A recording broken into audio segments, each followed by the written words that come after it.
டெல்லியில் காலமான முன்னாள் பிரதமர் மன்மோகன் சிங் உடலுக்கு பிரதமர் மோடி, உள்துறை அமைச்சர் அமித்ஷா உள்ளிட்டோர் அஞ்சலி. மன்மோகன் சிங் மறைவுக்கு அன்புமணி ராமதாஸ் இரங்கல். கிராமப்புற சுகாதார திட்டங்களை செயல்படுத்த ஊக்குவித்தவர் என புகழாரம். மன்மோகன் சிங் உடலுக்கு அரசு மரியாதை வழங்கப்படும் என நடுவண் அரசு அறிவிப்பு. தமிழக அரசு சார்பில் 7 நாட்கள் தூக்கம் கடைபிடிப்பு.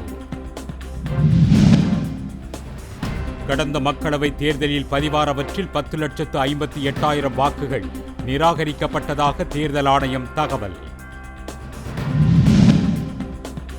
ஏமன் தலைநகர் மீது இஸ்ரேல் நடத்திய தாக்குதலில் இருந்து உயிர் தப்பினார் உலக சுகாதார அமைப்பின் தலைவர் டெட்ரோஸ் அதானம். தங்கம் விலையில் பவுனுக்கு 200 ரூபாய் அதிகரிப்பு. சென்னையில் 1 பவுன் அணிகலன் தங்கம் 57,200 ரூபாய்க்கு விற்பனை. மண்டல பூசை நிறைவடைந்ததை அடுத்து சபரிமலை ஐயப்பன் கோவில் திருநடை அடைப்பு. மகரவிளக்கு பூசைக்காக மீண்டும் 30ஆம் தேதி திறப்பு. சென்னை அருகே பூண்டி ஏரியில் மீண்டும் 1000 அடி நீர் திறப்பு. கொசஸ்தலை ஆற்றங்கரையோர மக்களுக்கு எச்சரிக்கை.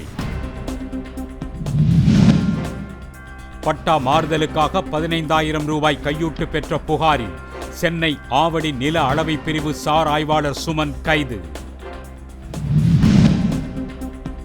பொள்ளாச்சி அருகே ஒற்றை யானை நடமாட்டத்தால் ஆழியாறு வால்பாறை சாலையில் போக்குவரத்து பாதிப்பு. சுற்றுலா பயணிகள் அச்சம்.